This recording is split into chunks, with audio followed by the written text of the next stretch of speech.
সবাইকে আমন্ত্রণ ই সাউথ এশিয়ার আজকের বৈঠকে। কোভিড প্যান্ডেমিক এখনো আছে, তবে ভ্যাকসিনেশন অর্থাৎ এর প্রতিকার আছে এমন আশা রেখে কিছুটা পরিবর্তিত পরিস্থিতিতে দাঁড়িয়ে আজকে ই সাউথ এশিয়ার বাংলা বৈঠকটি করছি। আমাদের আজ যে তিনজন অতিথি আমাদের সাথে যুক্ত হয়েছেন, কিছুক্ষণের মধ্যে তাদের সাথে পরিচয় করিয়ে দিতে চাই।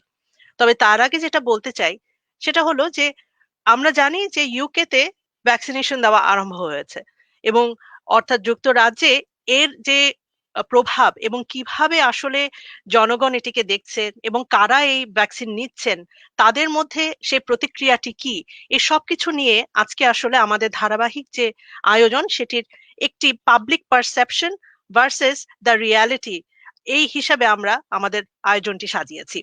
আমি আমার অতিথিদের সাথে আপনাদের পরিচয় করিয়ে দিতে চাই। শুরুতেই আমি পরিচয় করিয়ে দিতে চাই ডক্টর আরমান রহমানের সাথে। Doctor Arman Rahman researcher, university college Dublin. তিনি ডাবলিন থেকে, আয়ারল্যান্ড থেকে আমাদের সাথে যুক্ত হয়েছেন। আপনাকে আমন্ত্রণ আমাদের আজকের আয়োজনে। এরপরে আমি পরিচয় করিয়ে দিতে চাই ডক্টর কামরুন হোসেনের সাথে। Doctor Kamrun Hossain general practitioner, GP, east London birds and NHS trust. তিনি লন্ডন থেকে আমাদের সাথে যুক্ত হয়েছেন। আপনাকে আমন্ত্রণ। আসসালামু আলাইকুম রিচি, থ্যাংক ইউ তোমাদের সাথে আমাকে জয়েন করার জন্য। অনেক ধন্যবাদ। এবারে সবশেষে আমার যে অতিথি রয়েছেন তৃতীয় জন, তিনি হচ্ছেন ডক্টর কাকিতা মুনতারিন। ডক্টর কাকিতা মুনতারিন তিনিও একজন জেনারেল প্র্যাকটিশনার। তিনি ব্রিস্টল থেকে আমাদের সাথে যুক্ত হয়েছেন। আপনাকে আমন্ত্রণ।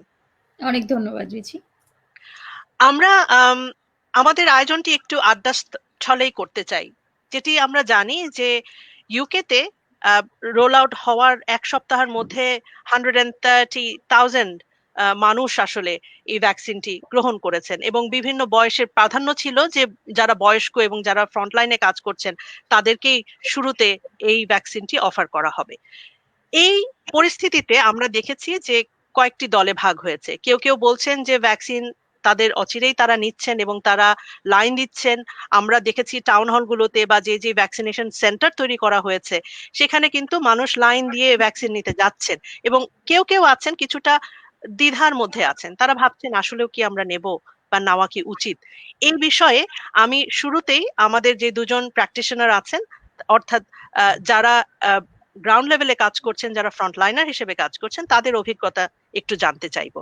আমি যদি শুরুতে ডক্টর কামরুন হোসেন আপনার কাছে আসি, আমি জানি যে আপনি এই সপ্তাহে অর্থাৎ এই উইকেন্ডেই ভ্যাকসিনটি নিয়েছেন।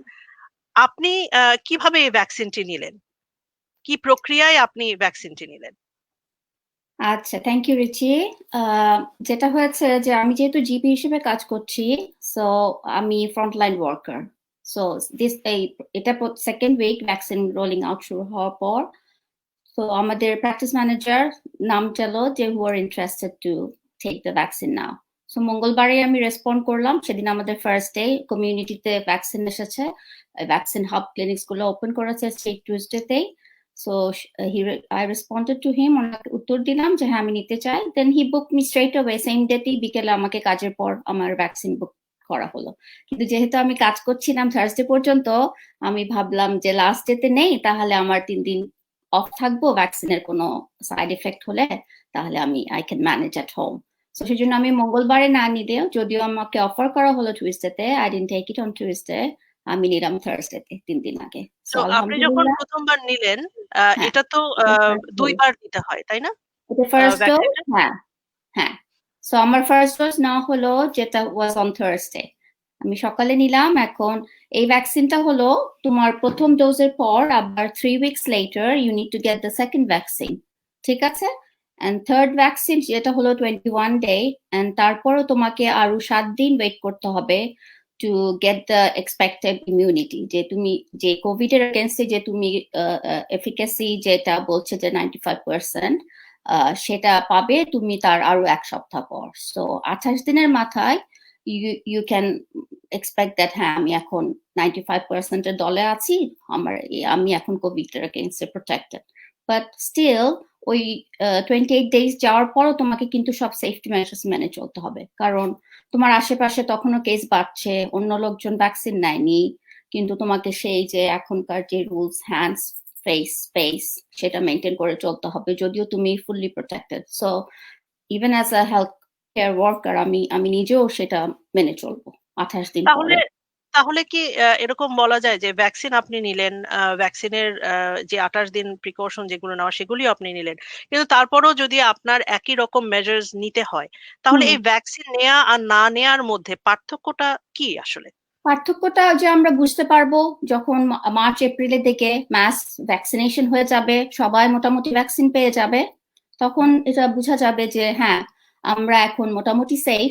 যেটা 0 থেকে 95% যাওয়া, you can understand the risk and benefit, তাই না? হুম, তো হুম, এখন যত তুমি এংজাইটিতে থাকছো বাইরে যেতে, মাস্ক পরেও তুমি ভয় থাকছো, তোমার পাশে অ্যাসিম্পটোমেটিক পেশেন্ট থাকতে পারে যে সম্পূর্ণ সুস্থ, তার কোনো কোভিড সিমটমস নাই, তারপরে তুমি তার কাছ থেকে কোভিড পেতে পারো।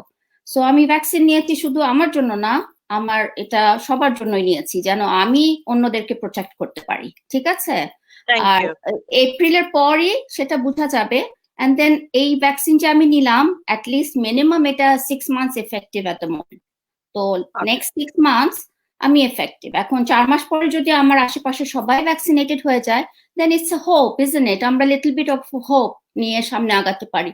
না হলে তো there is no way out. এখন আমরা যেভাবে স্টাক হয়ে আছি ওভাবেই এংজাইটিতে, টেনশনে, আমাদের সব এনএইচএস যে হেলথ কেয়ার ওয়ার্কার্স, আমি না হয় প্রাইমারি কেয়ারে কাজ করছি, যে হসপিটাল গুলোর অবস্থা দেখো তুমি, ওরা কত টায়ার্ড, কত এক্সস্টেড, তাই না? এইসব কোভিড তো পেশেন্ট। এটা তাদের জন্য এক ধরনের হ্যাঁ, সেফটি মেজার ডেসপারেট হবে বলা যায়। যে তোমরা রাইট। যদি আস্তে আস্তে কেস কমিয়ে আনতে পারো মার্চ এপ্রিলের দিকে, নেক্সট স্প্রিং এ, সেটাও তো একটা hope. And then thank you. তাদেরও একটা ব্রেক হবে আর কি। I'm অনেক really ধন্যবাদ। worried about our hospital colleagues. They're tired, they're absolutely, exhausted. So we absolutely. need to, just thank not, you. think about these things. ঠিক আছে। অনেক ধন্যবাদ। আমি একটু ডক্টর কাকিতা মুনতাহিন আপনার কাছে আসতে চাই। আমরা তো ডক্টর কামরুল হোসেনের কাছ থেকে শুনলাম যে এই ভ্যাকসিনেশনের ১ম প্রারম্ভিক যে ধাপগুলো, সেখানে আমরা দেখেছি যে এটা নেওয়ার পরে তাদের কিছুদিন অপেক্ষা করতে হচ্ছে এবং এই ডোজটি স্ট্রেইট অ্যাওয়ে যে আমরা ফলাফল পাচ্ছি তা কিন্তু নয়। কিন্তু এটার সবচেয়ে বড় একটা জিনিস হচ্ছে যে রিস্ক মিটিগেশন, অর্থাৎ আমরা ঝুঁকিটা কমিয়ে আনতে পারছি অনেকটাই, তাই না? তো আপনি তো এখনো নেননি, কিন্তু আপনিও একজন জিপি, আপনিও আ আ ফ্রন্ট লাইনে কাজ করছেন। আপনার যুক্তিটা কি? আপনি কেন ডিলে করছেন? অ্যা আমি আসলে ডিলে করছি যে কোনো সাইড ইফেক্ট এর ভয়ে তা না। যেটা হয়েছে যে আমি তো রাউডেন সার্জারিতে আছি এবং আমার সার্জারিটা আসলে নিজেই একটা ভ্যাকসিনেশন হাব। সো হুম, আমরা ওই এরিয়ার ৫ টা সার্জারির পেশেন্ট একসাথে আমরা কভার করছি। কিন্তু বিকজ অফ ক্রিসমাস এই সময়টা আমাদের অনেক স্টাফ আসলে ছুটিতে আছেন। তো আমরা চাচ্ছি যে এই ভ্যাকসিনেশন ক্লিনিকটা খুবই স্মুথলি রান করানোর জন্য, এবং আমি আসলে অ্যাক্টিভ মেম্বার হয়ে কাজ করছি এই ক্লিনিকে। তো আমরা যে ৪ জন ডাক্তার কাজ করছি এই ক্লিনিকে অ্যাক্টিভ হয়ে, আমাদের তো যারা কাজ করছে অ্যাক্টিভলি তাদের ১ম দিনই যেদিন আমাদের সফট লঞ্চিং ছিল, তাদের সবাইকে অফার করা হয়েছে এবং বলা হয়েছে যখনই পসিবল আমরা নিতে পারবো আরকি। আমাদের কোনো অসুবিধা নাই। তো আমরা আসলে একসাথে ঠিক করেছিলাম যে আমরা তখনও জানি না যে আসলে যে ভ্যাকসিনটা দেওয়ার পরে কোনো মেজর সাইড ইফেক্টস না, ইভেন মাইনর ধরেন জ্বর অথবা আমার একটু ব্যথা হচ্ছে, যেটা নরমাল ভ্যাকসিনেও হয়। সব ভ্যাকসিন দেওয়ার পরেই একটু হতে পারে। তো তখন যদি আমরা আসলে কাজে না যেতে পারি, দেন এটা আসলে খুব ব্যাডলি ইফেক্ট করবে আমাদের ভ্যাকসিন ক্লিনিককে। কারণ একই দিনে 300 থেকে 350 পেশেন্টস আমরা ভ্যাকসিনেট করছি। তো ওই প্রেশারটা আমরা আসলে মানে অ্যাভয়েড করার জন্য আমরা চিন্তা করলাম যে ঠিক আছে, আগে আমরা মেজরিটি দিয়ে নেওয়ার পরে তারপরে আসলে মানে আমি পার্সোনালি চিন্তা করেছি যে আমি ক্রিসমাস ছুটিটা হওয়ার আগে আগে আমি ভ্যাকসিনটা দিব। ধন্যবাদ। আমি বেসিক্যালি যে কারণে জানতে চাচ্ছি যে এটাকে সরকারের দিক থেকে কি আপনাদেরকে কোনো নির্দেশনা দেয়া হয়েছে যে এতদিনের মধ্যে আপনাদের নিতে হবে, বা নাকি এটা ঐচ্ছিকভাবে আপনারা নিচ্ছেন এবং নিজেরা ইচ্ছা প্রকাশ করার মাধ্যমে ভ্যাকসিন গুলো করছেন? হ্যাঁ, মানে সরকার থেকে তো আমাদেরকে প্রায়োরিটি লিস্টে রাখা হয়েছে অবশ্যই। যারা ফ্রন্ট লাইন হেলথ ওয়ার্কার তারা তো লিস্টে উপরের দিকে আছে, এবং আমাদের সার্জারিতে যেটা হচ্ছে আসলে আমি যতটুকু বলতে পারি যে যারা খুব অ্যাক্টিভলি এটার সাথে ইনভলভড সব স্টাফদেরকেই অফার করা হয়েছে। তো এটা আসলে তারপরেও তো পার্সোনাল ইচ্ছা, আমি চাইলে নাও নিতে পারি, আবার আমি চাইলে নিতেও পারি, কিন্তু সরকার থেকে অবশ্যই তো ফ্রন্টলাইন ওয়ার্কারদেরকে লিস্টের উপরের দিকে রাখা হয়েছে আর কি। সো আমার ধারণা সব জায়গাতেই আমি যতটুকু শুনলাম যে ফ্রন্টলাইন ওয়ার্কাররা ভালোই, মানে সব জায়গাতেই প্রায়োরিটি পাচ্ছে, আর ইনফ্যাক্ট পাওয়া উচিত, যেহেতু এত রিস্ক, তারা তো সবচেয়ে বেশি রিস্ক জোনের মধ্যে থাকে। তো আচ্ছা, হ্যাঁ, এটাও আছে। ধন্যবাদ। আমি একটু ডক্টর আরমান রহমানের কাছে এবারে আসতে চাই। আমরা আমাদের দুজন প্র্যাকটিশনারের কথা শুনলাম যে লন্ডনে আজ থেকে লন্ডন টিয়ার 4 এ আরম্ভ হয়েছে এবং সেখানে আরো লকডাউনটা আরো বেশি জোরদার করা হচ্ছে। লকডাউন ঠিক বলছে না সরকার, কিন্তু আদতে অনেকটা লকডাউনের মতোই অবস্থা, যেখানে বলা হচ্ছে বাসায় থাকার জন্য, স্টে অ্যাট হোম পলিসি বলছে। অন্যদিকে আমরা ব্রিস্টলকে দেখেছি, ব্রিস্টল হচ্ছে এখন টিয়ার 2 তে আছে, যেখান থেকে কাকিতা আপা জয়েন করেছেন, সেটা হচ্ছে গিয়ে টিয়ার 2 একটা এরিয়া। এদিক থেকে আমরা যদি কম্পেয়ার করি, আমরা দেখছি যে ভ্যাকসিনেশন নেওয়া এবং ভ্যাকসিনেশন দেওয়ার মধ্যে প্রায়োরিটি লিস্ট থাকলেও অনেকটা ঐচ্ছিক ব্যাপার ঘটছে, কেউ যখন তাদের সুবিধা মতো নিচ্ছেন।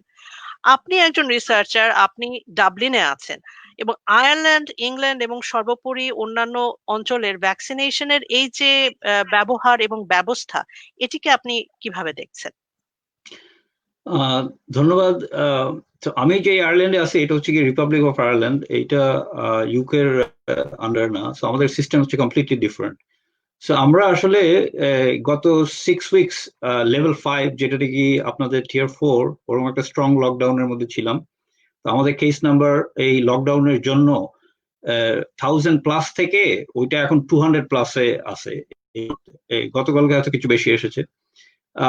নেভারদারলেস এই ভ্যাকসিনেশনের যেই জিনিস আপনি বলতেছেন, ইন্টারেস্টিংলি আমার একটা এই আয়ারল্যান্ডে একটা ভ্যাকসিনেশনের সাইট আছে।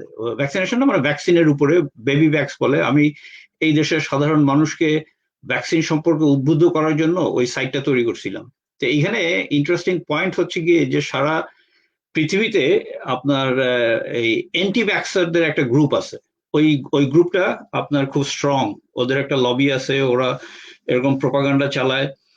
তো ওইটা হচ্ছে গিয়ে মনে করেন যে আপনার টু পুট ইট সিম্পলি, যেরকম ট্রাম্প সাপোর্টারদের মধ্যে এই অ্যান্টি ভ্যাক্সারদের খুব বেশি দেখা যায়। তো এদের যদিও কোনো সাইন্টিফিক বেস নাই, কিন্তু এদের প্রোপাগান্ডা খুব স্ট্রং। তো ওই কারণে আপনি যে প্রশ্নটা করলেন, এইটা আমাদের আয়ারল্যান্ডে এটা নিয়ে ব্যাপক আলোচনা হয়েছে যে আপনার ভ্যাকসিনেশনটাকে ম্যান্ডেটরি করবে নাকি এটা মানুষের হাতে ছেড়ে দেবে। তো এরা যেটা দেখছে যে ওইটা কম্পালসারি করে দিলে ওইটার ইফেক্ট ভালো হয় না, সেই জন্য এটাকে অপশনাল রাখা হয়েছে। কিন্তু যেটা গভর্নমেন্ট করতেছে আপনি দেখবেন আপনাদের ওইখানে প্লাস আমাদের এখানেও হচ্ছে গিয়ে all hands on the deck approach. এইটা ম্যাসিভ গভর্নমেন্ট প্রোপাগান্ডা চালাচ্ছে যাতে নাকি মানুষকে জানানো যায় যে ভ্যাকসিনের উপকারিতাটা কি, so that they would be encourage to take the vaccine themself. যা ওদেরকে ফোর্স করতে হবে না, কারণ ফোর্স করলে এইটার পরিণতি ভালো হয় না। এইটা অলরেডি আগের ইতিহাস থেকে দেখা গেছে। এখানে যে আপনি একটা কথা বললেন, আমার আসলে একটা পর্যায়ে এটাই আলোচনার কথা যে পাবলিক পারসেপশন ভ্যাকসিনেশনের ক্ষেত্রে আমরা কয়েক ধাপে দেখি। যেমন আমাদের এখানে পাবলিক হেলথের সাথে আমরা যখন কাজ করি, আমাদের সর্বতোভাবেই বলতে হয় যে হালাল হারামের বিষয়টি আসে, যে এখানে কোনো পোর্ক কোনো ইনগ্রিডিয়েন্ট আছে কিনা, হ্যাঁ, কোনো রেসিডিউ আছে কিনা ভ্যাকসিনেশনে, এটা নিয়ে যেমন একটা আছে। যারা ভিগান তাদের একটা কনসার্ন আছে যে এখানে মানে কোনো অ্যানিমাল ট্রেটস আছে কিনা বা কমপ্লিট ভিগান কিনা ভ্যাকসিনেশন। এই বিষয়গুলো কিন্তু একটা ধাপ। আরেকটা ধাপ হচ্ছে সাইড এফেক্টের জন্য তারা এভাবে ভাবছে। তো এই যে এই মিথ গুলা তৈরি হচ্ছে, আপনি কি মনে করেন যে এগুলোর এগেইনস্টে পাবলিক হেলথ বা যারা গভর্নমেন্ট পর্যায়ে আছে বা সরকারি নীতি নির্ধারণী পর্যায়ে যারা রয়েছেন, তারা অতটা শক্তিশালী ভাবে তাদের প্রচারণা চালাতে পেরেছেন বা সাজাতে পেরেছেন? স্পষ্টই বোঝা যাচ্ছে যে পারতেছে না। তার কারণ হচ্ছে গিয়ে যে পারতেছে না দেখেই এই ধরনের কোশ্চেন আপনার আসতেছে বাজারে। তা আপনি মনে করেন যে একটা দেশের এই মানুষকে এইটা আমরা অবশ্য রিসেন্টলি শিখছি লাস্ট 5 ইয়ার্স থেকে, যে কোনো নেগেটিভ জিনিস মানুষকে খুব দ্রুত অ্যাট্রাক্ট করে। তো আমি যদি এখন এই কথাটা প্রচার করতে চাই যে আপনার এর মধ্যে পোর্ক আছে, এইটা নেগেটিভ, ওই জিনিসটা যত দ্রুত প্রচার পাবে, আমি যদি প্রচার করতে চাই যে এগুলোর মধ্যে ওটা কিছুই নাই, এটা মানুষের উপকারের জন্য দেওয়া হয়েছে, এই জিনিসটা রোল আউট করবে স্লোলি। সো গভর্নমেন্ট এবং আমাদের যেই সায়েন্টিস্ট বলেন, আপনার ক্লিনিশিয়ান বলেন, আপনার গভর্নমেন্টের পাবলিক হেলথের যারা মানুষ আছে, তারা তাদের সর্বাত্মক চেষ্টা করতেছে এইটার পজিটিভ সাইডটা তুলে ধরার জন্য। কিন্তু ওই যে বললাম যে আপনার ওই নেগেটিভ একটা ইনফরমেশনই হচ্ছে গিয়ে এনাফ এই পুরো জিনিসটাকে নালিফাই করে দেওয়ার জন্য। আর ইউকে তে আপনার সমস্যা হয়েছে আর একটা ইন্টারেস্টিং, যে ওই সমস্যাটা আমাদের এখানে কম্পারেটিভলি কম। আপনি জানেন যে আপনার ইউকে তে এই বছরের শুরুর দিকে মারমুট রিপোর্ট নামে একটা প্রফেসর মারমুটের যে হেলথ কেয়ার যে রিপোর্টটা বেরিয়েছে, ওই হেলথ কেয়ার রিপোর্টে স্পষ্ট করে তারা দেখাইছে যে ইংল্যান্ডে অ্যাকচুয়ালি হচ্ছে গিয়ে মারাত্মক রকমের একটা ক্লাস ডিফারেন্স আছে। মানে ইনইকুয়ালিটি সোসাইটিতে আপনার unequal distribution of wealth, unequal distribution of information, everything হচ্ছে গিয়ে মারাত্মক রকম ইনইকুয়াল। ইন্টারেস্টিংলি এই ইনইকুইটির মধ্যে সবচেয়ে বেশি সাফার করতেছে হচ্ছে বাংলাদেশের কমিউনিটি। ওই মারমুট রিপোর্টে এই কথাটা আসছে, এটা আমার পার্সোনাল ইয়ে না। তো এই জন্য আপনার এই যে আপনার ব্যাকওয়ার্ডের যে আমাদের কমিউনিটি, এই যে আপনার এই প্রপার ইনফরমেশন বঞ্চিত আমাদের যে কমিউনিটি, এই কমিউনিটির কাছে প্রপার ইনফরমেশন তুলে ধরা এবং তাদেরকে সঠিক লাইনে রাখা, এইটা শুধু গভর্নমেন্টের পক্ষে আপনার এনাফ কিনা সে ব্যাপারে আমার সন্দেহ আছে। তো এই জন্য আপনার সব দেশের গভর্নমেন্টই চেষ্টা করতেছে। ইউকে তেও খুব স্ট্রং প্রোগ্রাম আছে, আমি জানি। আপনারা যারা সোশিয়োলজি বিষয় নিয়ে কাজ করেন আপনারা ভালো জানেন। আমরাও আয়ারল্যান্ডে এগুলি করার চেষ্টা করতেছি। ইউকের মতো এখানকার নেটওয়ার্ক অত স্ট্রং না। তো ইউকেতে এইটা একটা ইন্টারেস্টিং জিনিস যে ইউকের মতো এরকম একটা ওয়েলদি কান্ট্রি, এরকম তাদের স্ট্রং আপনার বেস, এরকম মানে প্রদীপের নিচে অন্ধকার বলতে আমরা যেটাকে বুঝি আর কি। সো ওইটাই এখন ব্যাকফায়ার করছে। ধন্যবাদ। ধন্যবাদ। আমি একটু ডক্টর কামরুল হোসেন আপনার কাছে আসতে চাই। ডক্টর আমার রহমান কিন্তু খুবই ইম্পর্ট্যান্ট একটা কথা বলেছেন, যেটা আপনিও নিশ্চয়ই, আপনি যে অঞ্চলে কাজ করেন বিশেষত, এই অংশটিতে কিন্তু সবচেয়ে বেশি কোভিড আক্রান্ত হয়েছে এবং টপ লেভেলে তারা ছিল, তাই না? রেড ব্রিজ, বার্কিং, ড্যাগনাম, নিউএম, এই জায়গাগুলোতে আমরা বরাবরই দেখেছি যে আমাদের বেইম কমিউনিটি যেটা আছে, এথনিক মাইনরিটি কমিউনিটি, বিশেষ করে বাংলাদেশিদের মধ্যে সংক্রমণ হারও অনেক বেশি এবং তাদের মৃত্যু হারও অনেক বেশি ছিল। এবং আপনি এই এলাকাতেই কাজ করেন। তো এখন ভ্যাকসিনেশন রোল আউট হওয়ার পরে ডক্টর আরমান যে কথাটা বললেন যে তাদের এই যে গ্রহণ করা ভ্যাকসিনেশনটা আনা এবং ভ্যাকসিনেশন বিষয়ে তাদেরকে সচেতন করে তোলা, আপনি কি মনে করেন যে এটা কি তারা স্বতঃস্ফূর্তভাবে ভ্যাকসিনেশনটি নেবেন, নাকি তাদের মধ্যেও অনেক ধরনের প্রশ্ন থেকে যাবে ভ্যাকসিন সংক্রান্ত? ওটাও একটা মিক্সড রেসপন্স পাবো আমরা মনে করছি সবকিছুর মতোই। তবে আমাদের চেষ্টা করতে হবে, মানে জিপি হিসেবে আমাদের প্রত্যেকটা, মানে আমার কমিউনিটির পেশেন্ট গুলোকে আমি স্পেশালি যখন যে অন্য কোনো কাজে তারা কনসালটেশন বুক করে, আমি তাদেরকে চেষ্টা করব মোটিভেট করতে, ইন্সপায়ার করতে যে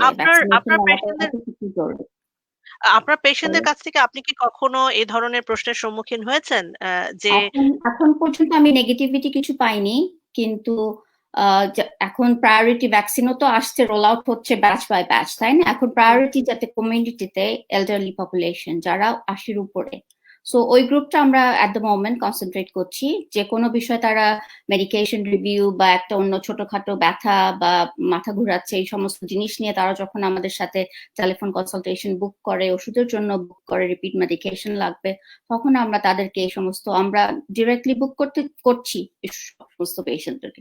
এখন পর্যন্ত নেগেটিভিটি কিছু পাইনি যে না আমি চাচ্ছি না, যেহেতু আমার এত রকম ওষুধ খাচ্ছি, এতগুলো অসুখ আছে, এটা নিলে কি সাইড এফেক্ট হবে, এখনো পাচ্ছি না। But vaccine roll out is slow at the moment. আমাদের অত ভ্যাকসিন এসে পৌঁছে নেই যে আমরা এখন সবাইকে অফার করতে পারছি, ঠিক আছে? সো স্লোলি হোপফুলি আমরা পারবো, কিন্তু still it's a mixed response. যখন আবার ইয়াঙ্গার জেনারেশনে যাব, they have got this all this conspiracy, ওদের নিজেদের এজেন্ডা প্রোপাগান্ডা আছে, ওদেরকে ডিফিকাল্ট হবে। বাট বয়স্কদের আমরা চেষ্টা করছি, আস্তে আস্তে দেখা যাক। স্টিল আমি কোনো নেগেটিভ রেসপন্স এখনো পাচ্ছি না। এটা খুবই একটা ইন্টারেস্টিং অ্যাসপেক্ট আপনি বললেন যে জেনারেশনের, অর্থাৎ প্রজন্ম থেকে প্রজন্মের যে ধারণা বা যে চিন্তা, সেটি ভিন্ন দেখেছেন আপনি এই আপনার এই কাজের ক্ষেত্রে, এবং সেখানে আপনি বলছেন বয়স্কদের বোঝাতে আপনাদের অতটা বেগ পেতে হয় না যতটা পরের যে প্রজন্ম রয়েছে তাদেরকে বেগ পেতে হয়। They have got their own opinion, তাই না? They know what they want. এটা আচ্ছা। আরেকটা কামরুন হোসেন, আপনাকে যদি আবার প্রশ্ন করি যে দেখুন আমাদের এখানে যেটা হয়েছে যে এই যে টিয়ার 4-এ লন্ডন আসলো আজকে এখন থেকে, আমরা এটার লকডাউন। এটার অন্যতম কারণ হিসাবে কিন্তু পাবলিক হেলথ বলেছে যে ইন্টার হাউস যে ট্রান্সমিশনটা, এটা হচ্ছে অন্যতম কারণ এই এই স্প্রেড কোভিড করছে। নিয়ন্ত্রণের বাইরে চলে যাওয়া। তো আপনারা যখন চিকিৎসা করছেন এবং আপনারা টেলিফোনে কনসালটেশন করছেন, আপনারা চিকিৎসা দেওয়ার চেষ্টা করছেন, কিন্তু এই যে এই তাদেরকে যখন বোঝাচ্ছেন, আপনারা কি সেই সাথে পাবলিক হেলথ গাইডলাইনস গুলাও তাদেরকে দিচ্ছেন যে কিভাবে অবশ্যই। মিশতে হবে, চলতে হবে? অবশ্যই সেটা তো ফার্স্ট প্রায়োরিটি, না হলে তো কোভিড কন্ট্রোল করা যাবে না, তাই না? সেই ট্রান্সমিশন এখন একটা, গতকাল যেটা আমরা টিয়ার 4-এ গেলাম, লকডাউনে গেলাম, ইটস ইকুয়াল টু লকডাউন, তাই না? London and south east portion আমরা যে টিয়ার 4-এ যাচ্ছি, নিউ স্ট্রেইন একটা ধরা পড়লো, নিউ ভ্যারিয়েন্ট স্ট্রেইন, যেটা দ্রুত স্প্রেড করছে 70% মোর দেন দ্য ফার্স্ট পিকে যে ভাইরাসটা ছিল। সো এটাই তো সবচেয়ে, ভ্যাকসিন আর ডিজিজ ট্রিট করার থেকে এটাই সবচেয়ে আগে আমাদের তাদের বুঝাতে হবে যে ট্রান্সমিশন স্প্রেড করতে হলে ইনফেকশাস ডিজিজের একটা সাইকেল আছে, একটা হোস্ট, তোমার একটা মানুষ লাগবে, বাঘটা লাগবে যেটা করোনা ভাইরাস, আর তোমার আশেপাশে জেট, এই তিনটা মিলে একটা ট্রায়াঙ্গল ইনফেকশাস ডিজিজের হচ্ছে। সো এখন এই স্প্রেডটাই আমাদের বন্ধ করতে হবে, তারপর ভ্যাকসিন, তারপরে ইনশাআল্লাহ স্প্রিং এ আমরা এটাকে আস্তে আস্তে infection rate, cases number, deaths আমরা কমিয়ে আনতে পারবো। যতদিন এটা বন্ধ না হবে যে ইজি স্প্রেডটা মানুষ থেকে মানুষে, আমরা ততদিন পর্যন্ত টিয়ার 4-এ যেও লাভ নাই, মানুষকে এটা কমপ্লাই করতে হবে, মানতে হবে। কিন্তু যেটা ডক্টর আরমান রহমান বললেন, মানুষকে ফোর্স করাও যায় না। So you have to have a balance, একটা বুঝাতেও হবে নাইসলি। বয়স্করা যেমন কথা বলতে, যখন অন্য কিছু নিয়ে আমরা কথা বলি, আমি বাঙালি পেশেন্টের সাথে ওরা যদি বাংলায় কথা বলতে চায়, আমি বাংলাতেই বলি, তখন বোঝানো সুবিধা হয় আমার জন্য। বাট ধন্যবাদ। হ্যাঁ, সো আমাদের আহ, চেষ্টা করতে হবে অবশ্যই ট্রান্সমিশন স্প্রেড বন্ধ করতে হলে এটাই পাবলিক হেলথ ইস্যুটাই মেইন, হ্যান্ড স্পেস ফেস, তোমাকে এটা অনেকদিন এটা ধরে রাখতে হবে। ধন্যবাদ। আমি একটু ডক্টর কাকিতা মুনতারিন আপনার কাছে আসি। ব্রিস্টলে এখন তো টিয়ার 2 এবং লন্ডনের কথা শুনলাম যে ডক্টর কামরুল হোসেন বলেছেন যে তারা যেভাবে সতর্কভাবে চেষ্টা করছেন, সচেতন করার চেষ্টা করছেন, হ্যাঁ? এবং চিকিৎসার সাথে সাথে এই যে পাবলিক হেলথ গাইডলাইনস গুলো সুস্পষ্টভাবে বোঝানোর চেষ্টা করছেন ক্লায়েন্টদেরকে। তো একইভাবে আপনারা টিয়ার 2 তে থাকলেও কতটা রিস্কে আছে আপনার এলাকা বা আপনার এই আশপাশের এলাকা, যেটি আরো বাড়তে পারে, এরকম কি কোনো আশঙ্কা আছে আপনার এলাকায়? আমরা তো আসলে সম্প্রতি টিয়ার 3 থেকে টিয়ার 2 তে এসেছি। সো আমরা কিন্তু লাস্ট ন্যাশনাল লকডাউনের পরে আনএক্সপেক্টেডলি ব্রিস্টল টিয়ার 3 তে চলে গেছিল। কারণ সর্বপ্রথম যখন লকডাউন ছিল, ব্রিস্টল সাউথ ওয়েস্টে কিন্তু ইনফেকশন রেট খুবই লো ছিল, খুবই, মানে যখন লন্ডনে মানে খুব ভয়ানকভাবে যখন বাড়ছিল, তখনও আমি দেখছিলাম যে ব্রিস্টলের ইনফেকশন রেটটা খুব লো ছিল। তো যখন ন্যাশনাল লকডাউনের পরে এটা হঠাৎ করে বেড়ে গেল, তখন আসলে আমি একটু সারপ্রাইজ ছিলাম, কারণ ব্রিস্টল টিয়ার 3 তে যাওয়ার মতো আসলে আমি প্রথম থেকে, মানে এদিকে যেভাবে দেখি যে এখানকার মানুষজন সামহাউ, এদিকের মানুষজন খুব সেন্সিবল। আপনি যদি কোনো একটা দোকানে যান বা আপনি কোনো একটা, ইভেন এখনো আমরা যে টিয়ার 2 তে আছি, কোনো শপিং মলে ওরকম রাশ, ওরকম উপচে পড়া ভিড় কোথাও সেরকম ভাবে দেখা যায় না। তো আমার কাছে যেটা মনে হয়েছে যে এটা আসলে সিচুয়েশনের উপরও ডিপেন্ড করে, কারণ আমি যেভাবে দেখছিলাম যে সময়টা এটা টিয়ার 3 তে ছিল, সে সময়টা কিন্তু ইউনিভার্সিটিগুলি ওপেন হয়েছে এবং তখন face to face class lesson শুরু হয়েছে এবং অধিকাংশ ইউনিভার্সিটি স্টুডেন্টরা, এটা ছিল মেইন স্প্রেডের জন্য মেইন আর কি রিজন। অনেক হল বন্ধ হয়ে যাচ্ছিল, একবার এখানে আইসোলেট হচ্ছে, আরেকবার ওখানে আইসোলেট হচ্ছে। আরেকটা মেইন কারণ ছিল হচ্ছে আসলে স্কুল যদিও বাচ্চারা যাচ্ছে, যদিও বাচ্চারা একটা বাবলের মধ্যে কাজ করছিল, কিন্তু যতদিন স্কুল খোলা থাকে ওরা তো আসলে ক্যারি করে আনছে, সেখান থেকেও স্প্রেড হচ্ছে। তো আমার ধারণা যে এখন হয়তো আমরা আবার টিয়ার 2 তে ব্যাক, ব্রিস্টলের এই আশেপাশের এরিয়া টিয়ার 2 তে ব্যাক করছে, বাট আবার যখন একই অবস্থা হবে জানুয়ারি ফেব্রুয়ারিতে, যখন আবার ইউনিভার্সিটিগুলি আবার খুলবে, সবাই বিভিন্ন দিক থেকে আবার আসবে, তখন একটা আশঙ্কা তো আছেই না যে আবার হয়তো এটা ইনফেকশন রেটটা রাইজ করতে পারে। ধন্যবাদ।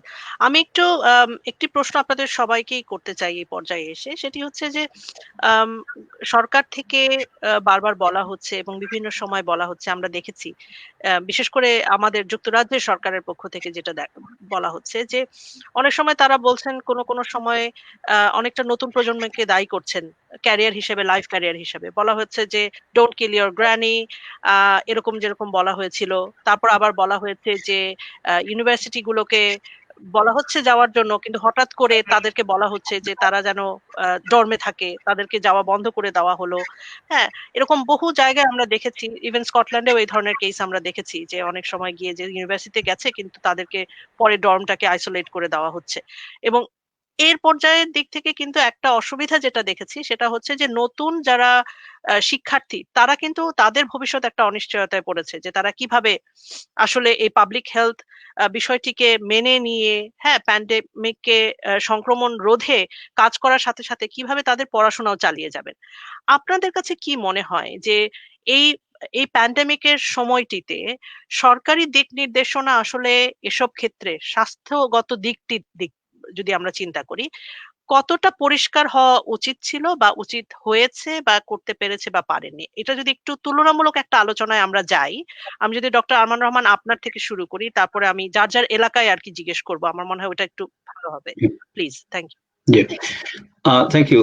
আসলে যেটা সমস্যা হয়েছে যে এই গোটা সমস্যাটাই একটা ইউনিক সমস্যা এবং এটা নতুন। এর আগে এটার কোনো টেক্সট বুক এক্সাম্পল নাই। সো পৃথিবীর সব দেশের মানুষই আপনার অ্যাজ ইট কামস এটা শিখতেছে, চেঞ্জ করতেছে, অ্যাডাপ্ট করতেছে।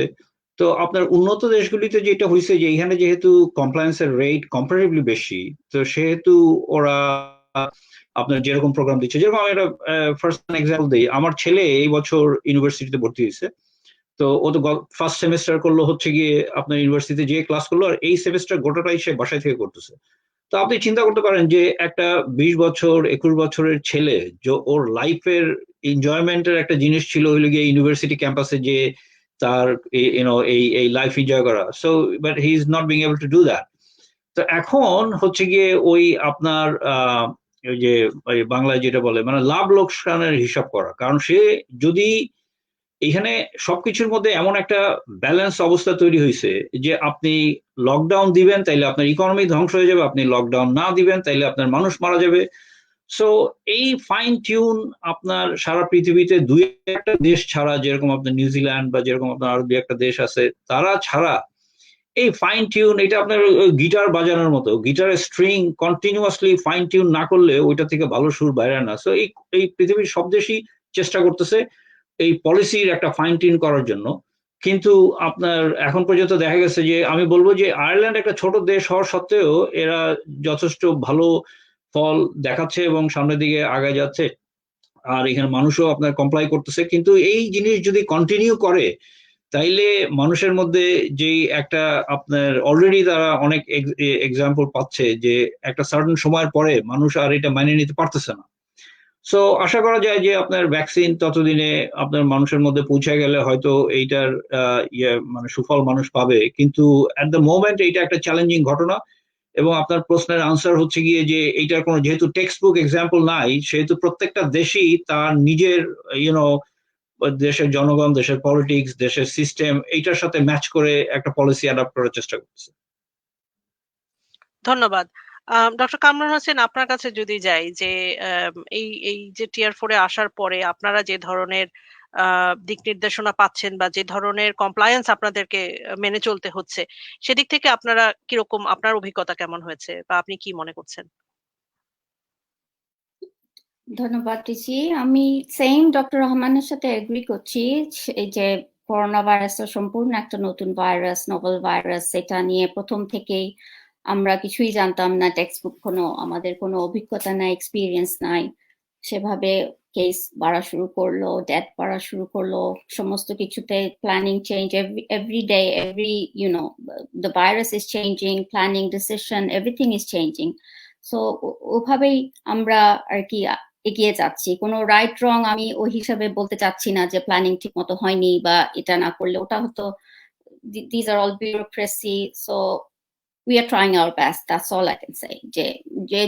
সবার কাউকে কোনো ব্লেম করা দরকার নেই, as long as we are keep ourselves safe and আমাদের আশেপাশের লোকজনকে সেফ রাখি, গাইডলাইন্স মেনে চলি, এগুলো করতে হবে। আর ক্রিটিসিজম না, ব্লেমিং না, ইটস বিট লাইক ক্রিটিসিজম, হ্যাঁ, যে আমরা সমালোচনা করছি এটা কনস্ট্রাকটিভ ওয়েতে, যে থাকে না যে শুরুর দিকে আপনার সুস্পষ্ট দিক নির্দেশনা সব সময় থাকে।